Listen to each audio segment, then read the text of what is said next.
let's go to our problem of the day.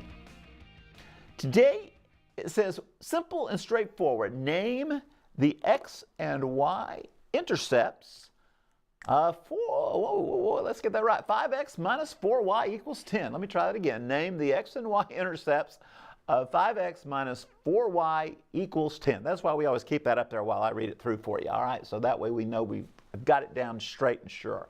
All right, so let's talk about this one. First of all, what is an intercept? What happens when we talk about x-intercepts and y-intercepts? So let's take a look at this. Here we go.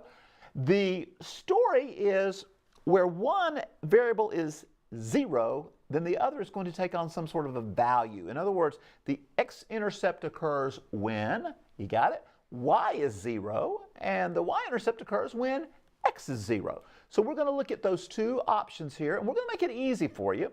And then we're going to show you, well, why is that important to know those things? We're going to use it to graph a straight line and do it pretty easily. All right, it's going to be fairly easy to do.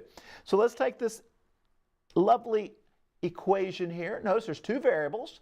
So we're only going to let one variable be 0 at a time. All right, so let's do, first of all, we're going to go ahead and write it at home, those of you who are writing with me at home.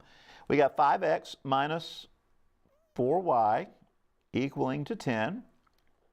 And let's let the x be 0. And remember, that's how we're going to find the y-intercept, when we let x be 0. So we're going to put minus 4y here equaling to 10. The beauty of it is 5 times 0 goes away. So basically we say goodbye to that. All we have left is negative 4y equaling to 10. Let's divide both sides by negative 4. And that will simplify and reduce down to, oh, some of you said, it didn't come out a whole number, Ernie. It doesn't always do that, all right? This time it came out to be, basically, looks like about 2.5. 2 5/10 there, and it is negative. It is negative. Watch your sign on that, all right? Everybody see why it's negative? Because the negative dies into a positive will give me negative value. Now, let's write it in coordinate because we're going to put it in a graph, on a graph here soon. And there we are. X is 0. That's what we get. So there's our first part. Let's regroup one more time here. Let's pick up 5x minus 4y equaling to 10. And this time we're going to let y be our 0. So we're going to find the x-intercept. So we're going to have 5x minus 4 times, we'll put a 0 in, equal 10. Now we've got 5x equaling to 10, and our x value is 2. You say, Ernie, what do we do with that? We very simply, by the way, how do we get rid of that 4 times 0? Because it's equal to 0, so it goes away. And that will give us 2, 0. That will give us 2, 0. Now, what we want to do, we want to take and go with a graphing moment here, not on the calculator yet. We're going to look at that in just a second. But let's put a little bit on the graph paper here, all right? Let's see if we can put a little bit on graph paper here. We have the point 0, negative 2.5. Right there it is, okay? 0, negative 2.5. We also have the point, looks like 2, 0. So we're going to go off to the right here, our point right there. And we will connect best we can, use a little straight edge action here. And it's going to look good, I think.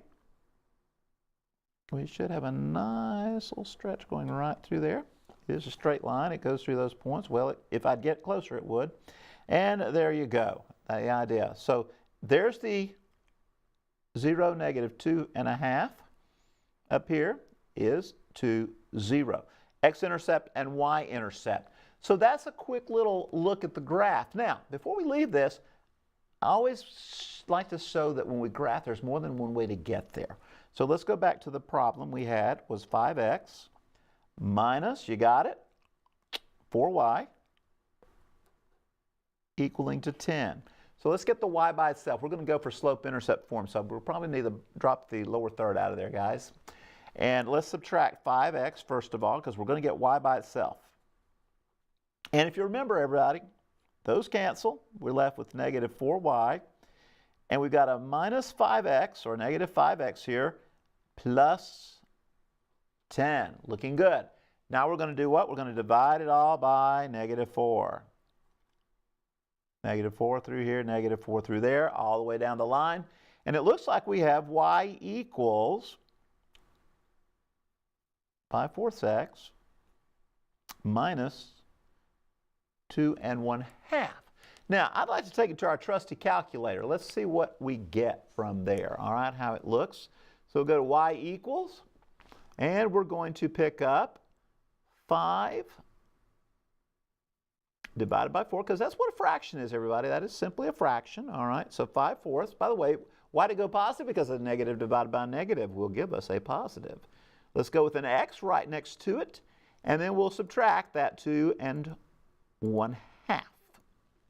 We'll use the decimal form there. So everybody's got it there? Let's see how it looks. We will graph. It should look like what we had there. Here we go. There we go. There it goes. Looks very similar. Quick trace. Quick trace will show those intercepts. So hit trace on your calculators if you got them with us here. And it looks like it's 0 and negative 2.5. Let's pull out and put a 2 in there. So just replace the 2. It looks beautiful there. Press enter. Takes us to 0. So there we have 2, 0. Those were our 2 points. Those were our 2 coordinates. Checks out very nicely on our graph. There we go. 0, negative 2 1/2, and 2, 0. And notice that slope is going in a positive direction. So many things you can tell just from 2 points. Just from 2 points. A lot of great things happening there.